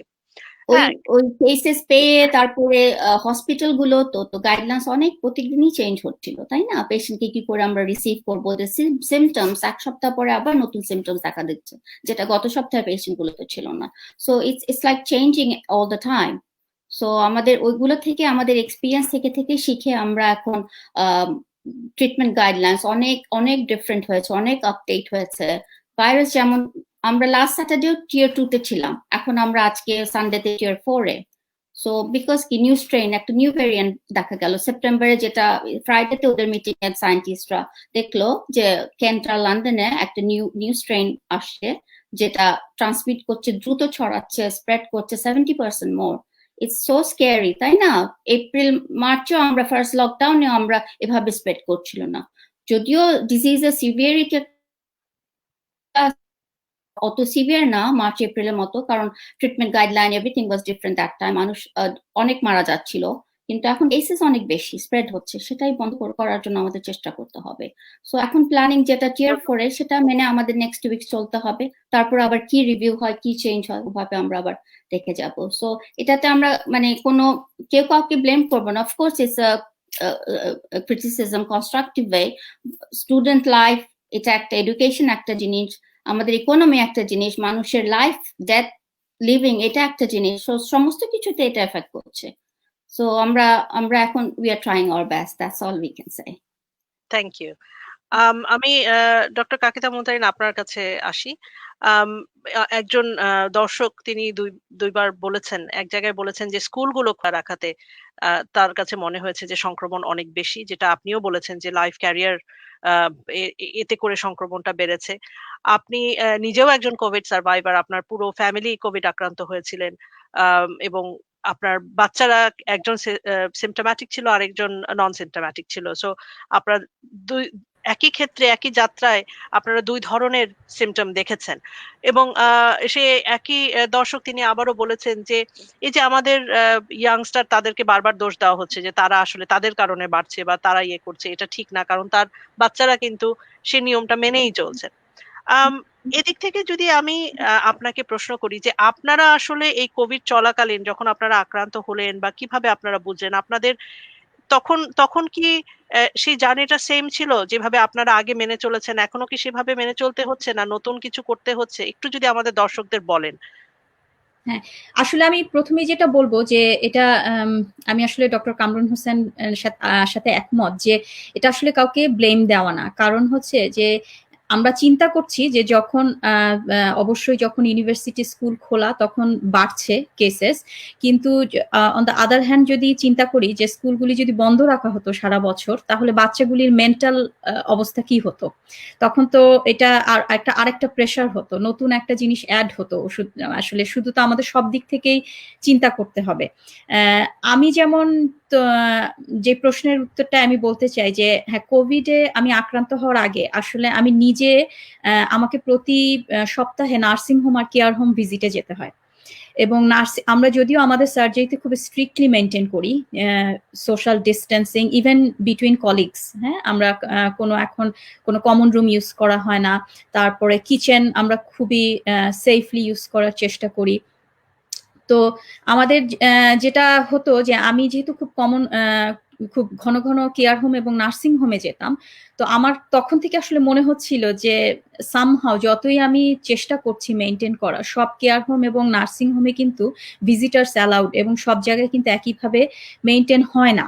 তো আমি আসলে নিজেও জানি না কোত্থেকে আমি পিক করেছিলাম। তো আমার ধারণা যে হয়তো আমার ওখান থেকে আসার সম্ভাবনাই বেশি, কারণ আমরা যদিও টিয়ারে অনেক নিচুর দিকে ছিলাম, বাট আমরা খুব স্ট্রিক্টলি ফলো করতাম, নট ফর আওয়ার সেলভস, যেহেতু আমি নিজে কাজ করতাম হসপিটাল সেকশনে, তো আমি চাইনি আসলে আমি জার্মটা কাউকে ছড়াই। আর বাচ্চাদের ক্ষেত্রে আমি বলবো যে স্কুল আসলে যথেষ্ট একটা মানে নিয়ম অনুযায়ী পদক্ষেপ প্রতিবার যখনই বাচ্চাদের কারো হচ্ছে ওরা পুরো বাবুলটাকে অফ করে দিচ্ছে। So schools are trying their best, এবং ইভেন ইউনিভার্সিটিও আসলে ট্রাই করছে তাদের বেস্ট। কিন্তু যেহেতু এটা একটা কমপ্লিটলি নতুন জিনিস, একটা কিছু আসার পরে আসলে আমরা বুঝতে পারি যে ও আচ্ছা, আমরা যেটা করছিলাম এটা এভাবে না করে এভাবে করলে বেটার হতো। তো জিনিসটা আসলে আমরা ফেস না করা পর্যন্ত এটা বলা ডিফিকাল্ট যে কিভাবে চললে এটা থেকে পুরাপুরি ভাবে আমরা আসলে প্রোটেকশন পাবো। কিন্তু আমার কাছে মনে হয় যে গত 7-8 মাসে অনেক এক্সপেরিমেন্টাল ডিসিশনের মধ্যে দিয়ে এখন কিন্তু আমরা অনেকটাই বুঝতে পারি যে কিভাবে করলে অ্যাটলিস্ট আমরা স্প্রেডটা কিছুটা হলেও কন্ট্রোল করতে পারবো, আবার সবার বিভিন্ন ধরনের কাজগুলিও মেনটেন করতে পারবো। আসলে স্কুল মেনটেন হবে, ইউনিভার্সিটি মেনটেন হবে, সো বাচ্চারাও যাচ্ছে ইন এ ওয়ে। আমরা আবার চেষ্টাও করছি যে এটা কিভাবে রেস্ট্রিক্ট করা যায়। এটা একটি খুবই ডিফিকাল্ট জব, কিন্তু আমার মনে হয় যে সোফার আমরা হয়তো ভালোই ম্যানেজ করছি। ধন্যবাদ আপনাকে। আমি একটু ডক্টর আরমান রহমান আপনার কাছে আসতে চাই। এত সময় ধরে আমরা আসলে মাইক্রো লেভেলে চেষ্টা করেছি বোঝার জন্য যে কোভিডটা আমরা কিভাবে মেনটেন করছি। হ্যাঁ, একদম গ্রাউন্ড লেভেলে যারা ফ্রন্টলাইন ওয়ার্কার আছেন, যারা এভাবে কাজ করছেন, তাদের তাদের অভিজ্ঞতার আলোকে আসলে আমরা দেখার চেষ্টা করছি যে কিভাবে আমরা কোভিড থেকে একটা প্যান্ডেমিক পরিস্থিতির মধ্য দিয়ে স্বাভাবিক জীবনযাত্রা অব্যাহত রাখছি। এবার একটু ম্যাক্রো লেভেলে আলোচনা করতে চাই। আপনি তো যেভাবে আয়ারল্যান্ডের পলিসি গুলো দেখছেন বা তাদের কিভাবে আছে, খুব নিবিড় ভাবে সেটা সম্পৃক্ত আছেন, জানছেন। বাট পাশাপাশি আমি যদি একটু বাংলাদেশের দিকেও তাকাই, কারণ বাংলাদেশেও তো আমাদের একই, এখানে যেমন বাংলাদেশিরা এফেক্টেড, বাংলাদেশেও একইভাবে প্যান্ডেমিক আক্রান্ত, কিন্তু সারপ্রাইজিংলি সেখানে কিন্তু এত মৃত্যু হার নেই বা সংক্রমণও সেই অর্থে সংক্রমণও অত বেশি নেই। আপনার পর্যবেক্ষণ কি আসলে এই বিষয়টি নিয়ে? আমাদের যারা রয়েছেন বাংলাদেশের মানুষদের ওভারঅল প্যান্ডেমিক আক্রান্ত এবং তাদের উপর এর প্রভাব নিয়ে। জি ধন্যবাদ। Actually to be very honest, আমি বাংলাদেশের জন্যই বেশি ইনভলভ। এই আয়ারল্যান্ডে আপনার মহাপণ্ডিত মানুষজন আছে অনেক, তাদের আমাকে দরকার নাই। কিন্তু আমি নিজে মনে করি যে এই বাংলাদেশকে আমার আমার আমার দেওয়ার অনেক কিছু আছে। তো আমি এই শুরু থেকেই আপনার এগুলির সাথে ইনভলভ। আর যেহেতু ভ্যাকসিন সাবজেক্টটা আমার সাবজেক্টের সাথে রিলেটেড, তো সেটা আমি প্রথম থেকেই আপনার অনেক লেখালেখি করছি এগুলি নিয়ে, এখনো করতেছি। গতকালকেও একটা টক শো করলাম এগুলি নিয়ে। সো অ্যাকচুয়ালি বাংলাদেশের অবস্থা টু বি ভেরি অনেস্ট ভয়াবহ। তার কারণ হচ্ছে গিয়ে যে আপনি যদি আপনি ইউকে তে থাকার কারণে এটা বুঝবেন, বাংলাদেশে থাকলে এটা বাংলাদেশের মানুষ এটা বুঝে কিনা সে ব্যাপারে আমার সন্দেহ আছে। সেটা হচ্ছে গিয়ে যে আমরা সায়েন্টিস্টরা বা যারা সায়েন্স বিশ্বাস করি, আমাদের সব কথার উৎস হচ্ছে গিয়ে ডেটা। তো যেখানে আমার হাতে কোনো ডেটাই নাই, তো সেইখানে তো সবকিছুই হচ্ছে গিয়ে অনুমান নির্ভর। তো এখন আপনি এই যে আমরা যে কথাটা বলি যে বাংলাদেশে হয়তো সেরকম সংক্রমণ হচ্ছে না, ওইটা তো জানার কোনো উপায় নাই। কারণ বাংলাদেশের তো আপনার যেই রেটে টেস্ট হয়, ওইটা তো আপনার টোটাল জনগণের, আপনি 17 কোটি মানুষের কথা চিন্তা করলে এখন 18 কোটি। তো এইগুলি আপনার যদি ডেটা না থাকে তাইলে তো আপনার সবকিছুই হচ্ছে গিয়ে আপনার ডিফিকাল্ট। আপনার সবকিছু গেস করে মানুষ, আমরা ধারণা করতেছি যে আমরা আশপাশের মানুষদের দেখি না। তারপর আপনার ডেথ রেটের কথা বললেন, আমার তো ধারণা যে ডেথ রেট কম না। এখন এটা রিপোর্টিং এর কারণে হচ্ছে গিয়ে আমাদের কাছে সঠিক আমরা জানতে পারি না। তারপরে তবে আপনার যেটা মানুষ যেটা বলতে চায়, ওইটা ইনফ্যাক্ট আমার সাবজেক্ট রিলেটেড ম্যাটার। ওইটা হচ্ছে গিয়ে মানুষ যেটা বলতে চায় সেটা হচ্ছে গিয়ে যে বাংলাদেশের মানুষ যেহেতু অনেক ধরনের রোগে ভুগে, সেই জন্য তাদের মধ্যে এক ধরনের ইমিউনিটি আছে, সেই জন্য তারা এই কোভিডে, বা দিস ইজ অ্যাবসলিউটলি অ্যাজাম্পশন, এর কোনো সাইন্টিফিক বেস নাই, এটার কোনো তথ্যপাত্র নাই। সো বাংলাদেশের জন্য আসলে আমি রিয়েলি ওয়ারিড। কিন্তু আপনার সেইং অল দ্যাট হচ্ছে গিয়ে যে যারা বাংলাদেশে এই পলিসি এগুলি যারা এটার সাথে জড়িত আছে, তারা কাজ করতেছে, তারা চেষ্টা করতেছে। একটা জিনিস মনে রাখতে হবে যে আমাদের হচ্ছে গিয়ে এই রিসোর্সটা হচ্ছে গিয়ে আমাদের সীমিত, এবং ওই রিসোর্স যা আছে সীমিত, সেইটাও আবার মিসম্যানেজমেন্টের কারণে আপনার দেখা যায় যে যেটুক সাধারণ মানুষের কাছে যে পৌঁছাতো সেটাও পৌঁছে না। তো এই সমস্ত কারণে গতকালকে আমাদের একটা টক শোতে আমি প্রথম জানতে পারলাম, which was very scary thing for me to know. কারণ হচ্ছে গিয়ে যে ওই পিজির ফার্মাকোলজি প্রফেসর সাহেব যদি ক্যালকুলেট করে দেখায় না দিতেন, তাইলে হয়তো এরকম চিন্তা আমার মাথায় আসতো না। সেটা হচ্ছে যে বাংলাদেশে যে ভ্যাকসিন রোল আউট করার যে প্ল্যান করা হয়েছে, সেই গভর্নমেন্টের প্ল্যান থেকেই দেখা যায় যে বাংলাদেশে 17 কোটি মানুষের ভ্যাকসিন নিতে লাগবে 4 বছর। সো আপনি নিজেই বুঝতে পারতেছেন যে পলিসি লেভেলে যারা আছে তারা আমার মনে হয় যে এই কথাটা চিন্তা করে। এই কথাটা যদি তারা চিন্তা করতো তাহলে তারা আগেই বলতো যে আমাদের ভ্যাকসিনেশন পলিসি হচ্ছে কি এরকম যে আমরা একটা টার্গেটেড পপুলেশনের ভ্যাকসিন দিতে চাই, and rest we don't know what's gonna happen. এক নম্বর কথা। আর একটা কথা হচ্ছে গিয়ে যেটা আমি সবাইকে বলতে চাই সেটা হচ্ছে গিয়ে যে বাংলাদেশে এই যে ভ্যাকসিনের যে জিনিস নিয়ে আমরা আলাপ আলোচনা করি এর দুইটা মেইন জিনিস আছে। একটা হচ্ছে গিয়ে ভ্যাকসিনেশন, আর একটা হচ্ছে গিয়ে ভ্যাকসিন ইটসেলফ। আপনি অবাক হয়ে খেয়াল করবেন যে বাংলাদেশের মানুষ কিন্তু ওই ভ্যাকসিন নিয়ে কেউ আলোচনা করে না, কারণ ওইটা বুঝতে হইলে আপনাকে আপনার বেসিক সায়েন্স বুঝতে হবে। কিন্তু যেহেতু আমাদের ভ্যাকসিনেশনের একটা স্ট্রং নেটওয়ার্ক আছে বাংলাদেশে, তো সেই জন্য ভ্যাকসিন নিয়ে আলোচনা করতে গেলেই সবাই ওই প্রথমে বলে যে আমাদের ইপিআই আছে, আমাদের হ্যানো আছে, আমাদের তেন আছে, আমরা করে ফেলবো। কিন্তু এই কারণে কি হয়েছে যে বাংলাদেশে আমার মনে হয় যে আপনার একটা ওয়ান আইড একটা জিনিস আপনি দেখতে পাচ্ছেন, সেটা হলো গিয়ে যে তারা ওই অক্সফোর্ডের ভ্যাকসিন ইন্ডিয়ার থেকে পাবে এবং সেইটা তারা কিভাবে রোল আউট করবে, কাকে কাকে দিবে, কত পার্সেন্ট দিবে, এগুলি তারা অলরেডি হিসাব নিকাশ করে বসে আছে। তো এখন আপনি যদি আমার মতো সায়েন্স ব্যাকগ্রাউন্ডের মানুষ হন, তাইলে আপনি জিজ্ঞেস করবেন যে ভাই আরো ভ্যাকসিন আছে, ওগুলি তো আপনার এই ভ্যাকসিনের থেকে ওইটার এফিকাসি ভালো হইতে পারে, ওইটার আপনার দাম কম হইতে পারে, ওইটার আপনার আরো অনেক কিছু ধরনের সুযোগ দিবে, তা আপনি ওগুলিকে কনসিডার কেন করতেছেন না? তো এই প্রশ্নগুলির আপাতত কোনো উত্তর নাই, বাট ওরা চেষ্টা করতেছে বাংলাদেশে যা করার। কিন্তু আমি রিয়েলি স্কেয়ার্ড এবং ডাউটফুল যে এই ভ্যাকসিন আপনার এই যে ইউকেতে যেরকম আপনার অলরেডি মনে করেন যে মানুষ অলরেডি দেওয়া শুরু করে দিচ্ছে ফ্রন্ট লাইনের, এই জিনিস বাংলাদেশে যে পৌঁছাইলে সেটা সঠিকভাবে মানুষের হাতে যে পৌঁছায়, কবে পৌঁছাবে দ্যাট অনলি গড নোজ। ওইটা আসলে মানে একটা ডেট পয়েন্ট ফিক্স করা ইজ ভেরি ডিফিকাল্ট। আপনি যথার্থভাবে একটা জিনিস পয়েন্ট আউট করেছেন যে ভ্যাকসিনেশন বা ভ্যাকসিন যে রোল আউট করা বা এটা আনা অনেকগুলো পর্যায়ে আছে। যেমন আমরা দেখেছি যে এটা -70 ডিগ্রি তাপমাত্রায় আপনার ভ্যাকসিনটি রাখতে হবে, সুরক্ষা করতে হবে এবং সেটা ডোর টু ডোর পৌঁছানোর ব্যবস্থা করতে হবে ঠিক একইভাবে। এবং আমরা জানি যে আমাদের এখানে যুক্তরাজ্যে অলরেডি ড্রাই আইস বা যে ধরনের প্রিজারভেটিভ যে এন্টিটিস গুলো আছে সেগুলোর পেছনে ফান্ডরেজ করার, ক্রাউড ফান্ডিং করারও চেষ্টা হচ্ছে, যারা ক্যাম্পেইন করছে লোকজন যাতে করে এখানেও সর্বতভাবে পৌঁছতে পারে। কিন্তু একটি নাতিশীতোষ্ণ অঞ্চলে কিভাবে আপনি এই ধরনের এক্সট্রিম তাপমাত্রায় তার যথাযথ গুণাগুণ অক্ষুণ্ণ রেখে ভ্যাকসিনটি কারো কাছে পৌঁছে দিবেন। আমি ঢাকারকে নিয়ে চিন্তা করছি না, কিন্তু ঢাকার বাইরে প্রত্যন্ত অঞ্চলে এটিকে নিয়ে যাওয়া এটি একটি অন্যতম বড় চ্যালেঞ্জ। আমি জানি না যে আমাদের নীতি নির্ধারকেরা আসলে এত দূর এটার পুরো জার্নি চিন্তা করেছেন কিনা বাংলাদেশে। সেটি সেটি একটি বিষয়। যে আপনি মনে হয় কিছু বলতে চাচ্ছেন এই ব্যাপারে। যেটা পয়েন্ট আউট করতে চাই যে বাংলাদেশ অ্যাকচুয়ালি এই -70 টেম্পারেচার ভ্যাকসিন নেওয়ার কথা চিন্তাও করতেছে না, এটা তাদের প্ল্যানেও নাই। So this is absolutely out of the question. ওই ইনফ্রাস্ট্রাকচার বাংলাদেশে নাই। বাংলাদেশ যেটা করতে পারে সেটা হলো গিয়ে ভবিষ্যতে -20 যে ভ্যাকসিন আছে সেইটা হয়তো তারা চিন্তা করতে পারে। সো এই -70 ভ্যাকসিন মানে ফাইজারের ভ্যাকসিন নিয়ে আপনার আমাদের আপাতত দুশ্চিন্তা বা কথাবার্তা না বললেও হবে। কারণ হচ্ছে গিয়ে যে এইটা বাংলাদেশের জন্য ইম্পসিবল অলমোস্ট। কারণ হচ্ছে গিয়ে যে এটা ধনী দেশেরই মানুষই আপনার সাফার করবে এই ভ্যাকসিন রোল আউট করা নিয়ে।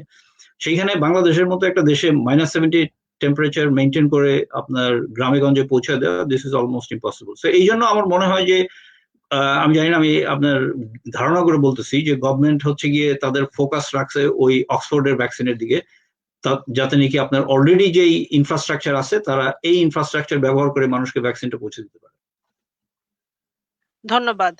আমরা যেহেতু বৃহৎ বৃহৎ অর্থে আসলে এই ভ্যাকসিন এবং ভ্যাকসিনেশন নিয়ে কথা বলছি, মানুষের আশা ভরসা নিয়ে কথা বলছি। আমি একটু ডক্টর কামরুল হোসেন আপনার কাছে আসতে চাই যে ভ্যাকসিনের বাংলাদেশের কথা তো আপনি শুনলেন এবং বাংলাদেশেও আপনাদের নিয়মিত যোগাযোগ আছে। আমি জানি যে আপনারা পারিবারিকভাবে বাংলাদেশে গিয়ে চেষ্টা করেন যে আপনাদের অঞ্চলে যে রোগী আছেন বা যারা অসুস্থ আছেন তাদেরকে আপনারা বিভিন্ন পরামর্শ দিয়ে থাকেন এবং রোগী দেখেন যখনই বাংলাদেশে যান। সেদিক থেকে এই প্যান্ডেমিকের পরে আপনারা কি তাদের সাথে যোগাযোগ হয়েছে বা তাদের সাথে আপনাদের কথা হয়েছে যে কি অভিজ্ঞতার মধ্যে দিয়ে তারা যাচ্ছেন বা তাদের কি ধরনের সমস্যার সম্মুখীন হতে হয়েছে? Thank you Richi. আমাদের যাওয়া হয়নি দেশে প্যান্ডেমিকের জন্য, ইউজুয়ালি আমরা বছরে একবার যাওয়া হয়, আমি আমার হাজবেন্ড যাই, কিন্তু এভাবে যোগাযোগটা তো রয়েছে, জানতে পারা যায়। সো ভ্যাকসিন রোল আউট তো জাস্ট রিসেন্টলি এইসব ওয়েস্টার্ন কান্ট্রিতে মাত্র শুরু হলো। তারপরে যেটা আমাদের ইউকেতে যেটা আসলো সেটা হচ্ছে ফাইজার, ডক্টর রহমান মাত্র বললেন -70 degrees it's storage which is impossible. So we are looking forward যে কখন আমাদের অক্সফোর্ড ভ্যাকসিন অ্যাপ্রুভড হবে এখানে। সেটা হলে এখানেও রোলিং আউট শুরু হবে, and then that will be the best option for Bangladesh, because Oxford they committed that they're going to offer it in their cost price, cheaper hobe, and the storage is easier, like normal freeze যে টেম্পারেচারে জিনিসপত্র store করা হয় সেটাই Oxford compatible. Oxford vaccine is comfortable. So আমাদের দেশের জন্য I think Oxford option will be best. But Dr. Rahman আবার মেনশন করলেন ওখানেও ব্যুরোক্রেসি, ইন্ডিয়া যাবে, ইন্ডিয়া থেকে বাংলাদেশে যাবে, I'm not sure about that, কতখানি reliable that source will be. So আমাদের চেষ্টা করতে হবে ডাইরেক্ট অক্সফোর্ড টু বাংলাদেশে যাওয়ার। অক্সফোর্ড মানে বাংলাদেশ যে প্রক্রিয়া করবে ভ্যাকসিন গুলা, সেটা অন্য দেশ থেকে না যেয়ে ডিরেক্টলি এখান থেকে বাংলাদেশে যাওয়া। একটা প্রশ্ন অনেকেই করছেন যে এই দেশে যদি বাংলাদেশিদের সবচেয়ে বেশি আক্রান্ত হন, বাংলাদেশিরা কেন এতটা ভয়াবহভাবে আক্রান্ত হচ্ছেন না, এবং সেটার কি কোনো ধারণা আপনার আছে? আপনার কি মনে হয় যে এমন কি কোনো কারণ আছে? যেমন একটি কারণ পাবলিক হেলথ থেকে বলা হচ্ছে যে ভিটামিন ডি ডেফিসিয়েন্সির কথা বলা হচ্ছে, যে ভিটামিন ডি ডেফিসিয়েন্সিও ইমিউন সিস্টেমটাকে অনেক বেশি স্ট্রঙ্গার করে, উইকার করে। আবার অনেকে বলছেন যে আমাদের প্রান্তিক মানুষেরা, তারা যেহেতু অনেক হার্ড ওয়ার্কিং, তারা যেহেতু নিয়মিত কাজ করছেন, তাদের অন্যান্য আন্ডারলাইং কন্ডিশন গুলা এত সিভিয়ার না যারা এখানে আছেন। আবার ডক্টর রহমান বললেন যে ডেটার কথাও। আপনার কি মনে হয়, আপনি কি মনে করেন? I agree with Dr. Rahman. I think we don't have the real picture, তাই না? আসল ডেটা নাই আমাদের কাছে। It is still ওখানেও কেস হচ্ছে, ওখানেও মারা যাচ্ছে, বাট আমরা আসল নাম্বারস গুলো পাচ্ছি না, ডেটা পাচ্ছি না। বাট কেসের ভিরুলেন্স হয়তো ডিফারেন্ট কাইন্ড অফ স্ট্রেইন, যেটা এদিকে ইউরোপ আর লন্ডনের দিকে স্ট্রেইন, আমাদের এখানকার বাংলাদেশি কমিউনিটিরা যে স্ট্রেইনে আমরা ইলনেস পাচ্ছি, সেটা বাংলাদেশের ডিফারেন্ট কাইন্ড অফ স্ট্রেইন, সেটাও আরেকটা কথা হতে পারে। সো এটা মনে হচ্ছে তাই। ধন্যবাদ। আমি একটু ডক্টর কাকিতা মুনতারিন আপনার কাছে আসতে চাই। অসমতার কথা আমরা বলি, এবং আমরা বলি যে প্যান্ডেমিকের কারণে আমাদের আসলে চিকিৎসা ক্ষেত্রে যে অসমতাগুলো, সেটি আসলে অনেক প্রকটভাবে দেখা দিয়েছে, এবং বাংলাদেশে তো সেটি আমরা মানে হাতে নাতে দেখতে পাচ্ছি, এখানেও ইউকেতেও কিন্তু আমরা বেশ ভালোভাবেই দেখছি। আপনার এরিয়াতে আপনি যখন কাজ করেছেন, এই অসমতার স্বরূপটি আপনি কিভাবে পেয়েছেন বা এটি কিভাবে দেখেছেন? এদেশের এটা কি এদেশের কথা বলছো তুমি? আসলে বিভিন্ন মানুষ বিভিন্নভাবে রিয়াক্ট করে। হ্যাঁ, বাংলাদেশে যেমন আমি মানে যেটা বাংলাদেশের ক্ষেত্রে আমার কাছে মনে হয়, আমি একটু অবাক হই যে যাদের আসলে জিনিসটা বোঝার কথা না, কারণ বাংলাদেশে তো অনেক মানুষজনেরই এত শিক্ষাগত যোগ্যতা, বা যারা ধরো খুব দারিদ্রিক অবস্থায় আছে, তারা হয়তো এত ভয়াবহতা বুঝতে পারে না, কিন্তু তাদের ক্ষেত্রে আমার কাছে অবাক লাগে যারা জেনে শুনে জিনিসটা মানতে চায় না। হ্যাঁ, তো এই দেশে আসলে এই ব্যাপারটা আমার কাছে বেশি, এই দেশে তো এটা খুব অবভিয়াস, কারণ এদেশে কিন্তু মানে জানে না এমন মানুষের সংখ্যা খুব কম বাংলাদেশের তুলনায়, তাই না? সবাই গুগল সার্চ করে জেনে ফেলে কি হচ্ছে কি না হচ্ছে। তো তারপর যখন দেখি যে মানুষ একটা টিয়ার 4 এর একটা রুলস, অথচ আমি দেখতে পাচ্ছি যে তারা সেই রুলসটা মানছে না। হ্যাঁ, এবং এটা খুব অবভিয়াস, এটা যতই বলা হোক, আমি যতটা দেখি যে যারা বিশেষ করে ধরো আমার কমিউনিটির মানুষজনই আছেন, যারা হয়তো আমি দেখতে পাচ্ছি টিয়ার 3-তে এটা অ্যালাউড না, কিন্তু তারা ব্যাপারটা দেখছে যে আচ্ছা আমরা এত স্ট্রিক্টলি রুল মানি না। তো এটা আমাকে আসলে বেশি অবাক করে, একজন ডাক্তার হিসেবে শুধু না, যে একজন সচেতন নাগরিক হিসাবে, যে এই যে একটা মানুষ রুলস মানছেন না, এটা তো আসলে আরো 6 মাস আমাদেরকে এই অসহনীয় অবস্থার মধ্যে ফেলে দিচ্ছে। যদি রুলস সবাই মানতো তাহলে হয়তো টিয়ার 4 এরটা এবার একটা ডিফারেন্ট, যে নতুন স্ট্রেইন নতুন কিছু, কিন্তু আমরা যদি আরেকটু স্ট্রিক্ট হতাম, তাহলে আমার ধারণা যে অনেক লাস্ট লকডাউনটাও হয়তো আমরা চাইলে অ্যাভয়েড করতে পারতাম। ডেফিনেটলি আমরা এই সবাই রুলস এর সাথে কমপ্লাই করেন, এবং same with the British people আসলে, যে আমি অনেককেই দেখেছি, আমি শুধু বলবো না যে এটা শুধু বাংলাদেশিরা করছেন, অনেককেই দেখেছি যে এক পর্যায়ে এটাকে একটা ক্রিমিনাল অফেন্সে আনতে হয়েছে, না যে দেখা হলে এটা পুলিশ ধরে নিয়ে যাবে। তো আমার কাছে মনে হচ্ছে যে অনেকেটা যে এত জানার পরেও যে মানতে চান না, এটা আসলে খুব ডিফিকাল্ট। মানে অবশ্যই আমাদের জন্য তো বটেই, কারণ এত পেশেন্ট চারিদিকে, হসপিটাল কলিগরা এত টায়ার্ড। তো আমি বলবো যে এটা দুই দিকেই, বাংলাদেশেও এদেশেও সবার আসলে এটার সাথে অ্যাটলিস্ট আমরা যারা বুঝি তাদের আসলে একটু ধৈর্য ধরে এই নিয়মগুলা পালন করলে আমার কাছে মনে হয় জিনিসগুলি অনেক ইজি হবে সবার জন্য। ধন্যবাদ। আমরা অনুষ্ঠানের প্রায় শেষ পর্যায়ে চলে এসেছি। আমি ডক্টর রহমান আপনার কাছে বলবো যে আমরা একটা এই যে ডক্টর কাকিতা মতান খুব যথার্থই একটা জায়গায় পয়েন্ট করেছেন। এর আগেও আমরা আমাদের একটি অনুষ্ঠানে পাবলিক অ্যাটিটিউড নিয়ে কথা হচ্ছিল, যে মনস্তাত্ত্বিক যে মানুষের ধারণাগুলো, হ্যাঁ, মানসিকতাগুলো যেভাবে প্যান্ডেমিকের সময় গড়ে ওঠে, সেখানে খুব ইন্টারেস্টিং একটা রিসার্চ বলেছে যে মানুষের অ্যাটিটিউড গুলা toward schooling, toward going out, staying home, এটা যেরকম চেঞ্জ হচ্ছে, কেউ কেউ রিজিলিয়েন্ট হয়ে উঠছেন, কেউ কেউ রেবেল করতে চাচ্ছেন, কেউ কেউ মনে করছেন যে এটি মিথ্যা প্রপাগান্ডা, এরকম যেমন আছে, একই সাথে আমরা দেখেছি যে কোনো লকডাউনের আগে এবং লকডাউনের পরে মুভমেন্ট অনেক বেড়ে যায় এবং সেই সূত্রে আপনার সংক্রমণও বেড়ে যায়। এই যে মানসিকতা অর্থাৎ অ্যাটিটিউড, এটি আসলে আমরা কিভাবে আহ, আহ, পেরিয়ে আসতে পারি, বা এটি কিভাবে আমরা আমাদের সচেতন করতে পারি? একজন গবেষক হিসেবে আপনার কি উপদেশ থাকবে, এটি যদি আপনি বলেন। জি, ধন্যবাদ। অ্যাকচুয়ালি ইন্টারেস্টিং জিনিস হচ্ছে গিয়ে যে সারা পৃথিবীতে এখন একটা নতুন একটা ট্রেন্ড চালু হয়েছে। যেরকম আমি আপনাকে এক্সাম্পল দিলে বুঝতে পারবেন যে আমি আজ থেকে 20 বছর আগে যখন ক্লিনিক্যাল প্র্যাকটিস ছেড়ে এই সায়েন্সে জয়েন করলাম ফুল টাইম সায়েন্টিস্ট হিসেবে ল্যাবে, আমাদের সাথে কিন্তু এই মানুষের পেশেন্টের কোনো যোগাযোগ ছিল না, ঠিক আছে? পেশেন্ট মোটিভেশনের কোনো ঘটনা আমাদের ছিল না, সাধারণ মানুষকে সায়েন্স বোঝানোর কোনো ব্যাপার আমাদের ছিল না। আমাদের এইম ইন লাইফ ছিল হচ্ছে গিয়ে আপনার ক্যারিয়ার তৈরি করা, আর পেপার পাবলিশ করা। তো ওই জিনিসগুলি কিন্তু এখন আর নাই। এখন ইউনিভার্সিটিতে আপনার সায়েন্টিস্টদেরকে স্পেশালি শেখানো হচ্ছে গিয়ে যে তাদের ফাইন্ডিংস সাধারণ মানুষের কাছে পৌঁছে দেওয়ার জন্য আমরা কিভাবে আমাদের লিখতে হবে, এগুলো আমাদেরকে ট্রেনিং দিচ্ছে এখন।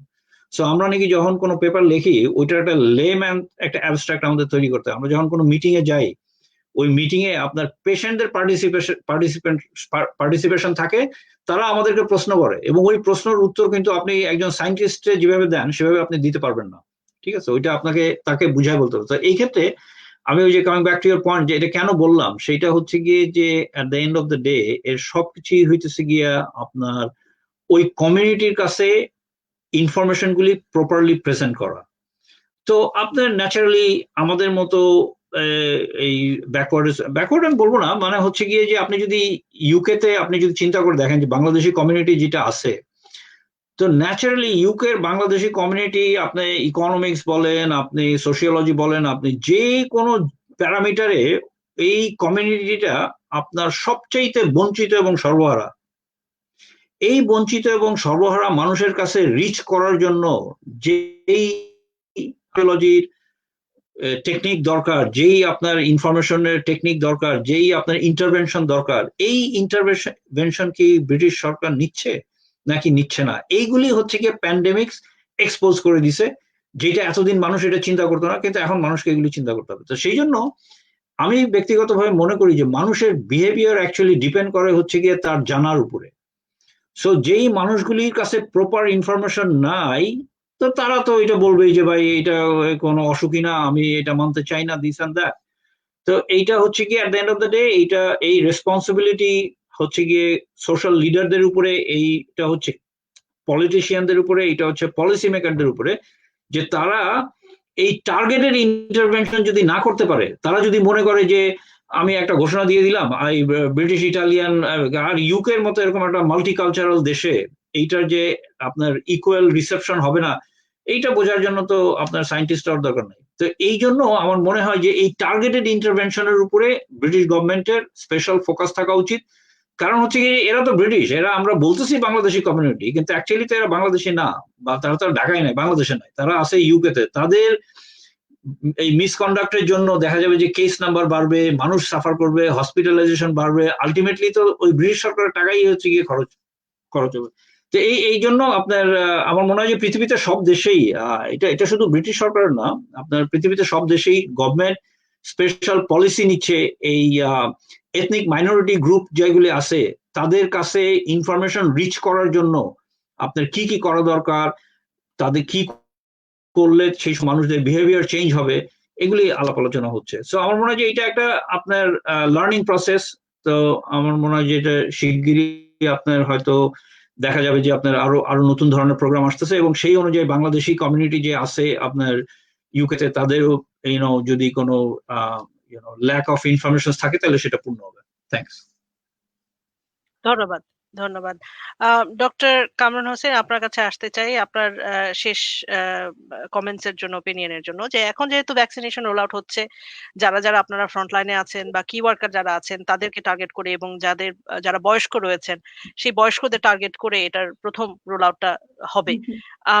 সেক্ষেত্রে আপনি ভবিষ্যতের জন্য বা যখন ম্যাসিভ হারে রোল আউট শুরু হবে, আমাদের কমিউনিটি, অর্থাৎ আমি বলতে চাচ্ছি যারা বাঙালি কমিউনিটি রয়েছে কিংবা ব্রিটিশ বাংলাদেশি যারা রয়েছেন, তারা কিভাবে আসলে সম্পৃক্ত হবেন এবং তাদেরকে সম্পৃক্ত করার জন্য আসলে কি কি কি প্রথম পদক্ষেপটি নেওয়া উচিত যাতে তারা ভুল ধারণা থেকে বেরিয়ে আসতে পারেন? আপনি যদি সেটাকে ফোকাস করে আপনার কনক্লুডিং রিমার্কসটা দেন। Thank you Richie. যেটা ডক্টর রহমান বললেন যে এডুকেশন অ্যাওয়ারনেস, সেগুলোই ওদের কমিউনিটিতে ওভাবেই এগুলো প্রেজেন্ট করতে হবে যে রিস্কটা কি, ভ্যাকসিন না নিলে বেনিফিট গুলো কি, ওদের ভাষায় ওদেরকে এগুলোকে বোঝাতে হবে। So we need resources like advocacy, social worker, যেভাবেই হোক। আমরা জিপিরা এখানে নার্স আমরা তো আছি, কিন্তু আমাদের তো অন্য অনেক কিছুই সামলাতে হচ্ছে, তাই না? তো আমাদের পাশাপাশি কয়েকটা জিনিস হেল্প লাগবে। যদি আরো আমরা ওদের অ্যাওয়ারনেস, ওদের এডুকেশন ওদের কাছে রাইট ওয়েতে আমরা প্রেজেন্ট করতে চাই, এগুলো বাড়াতে হবে আমাদের। think we need more people to support us. আমাদের কমিউনিটির মধ্যে থেকে যদি ভলান্টারিলি যারা চলে আসে, রিটায়ার্ড পারসনস, এডুকেটেড, ওরা যদি নিজে থেকে ভলান্টিয়ার করে, আমি অ্যাডভোকেসিতে হেল্প করব, আমাদের কমিউনিটির কাছে এরিয়া ওয়াইজ ভাগ করে দেওয়া যায় যে তোমরা এই এরিয়াটা কভার করো, তুমি এই এরিয়াটা কভার করো। যারা নিজে থেকে এগিয়ে আসবে তারা তো ভালোই হলো, আর যারা আসছে না তাদেরকে আনার জন্য আমাদের এই সমস্ত চেষ্টা করতে হবে। Are the last thing is যেটা যে কেস যে বেড়ে যাচ্ছে, নতুন ভেরিয়েন্ট আসছে, ট্রান্সমিশন বাড়ছে, এই সমস্ত যে স্কেরি পিকচার গুলাও সাথে সাথে ব্যালেন্স রেখে ওদেরকে দেখাতে হবে।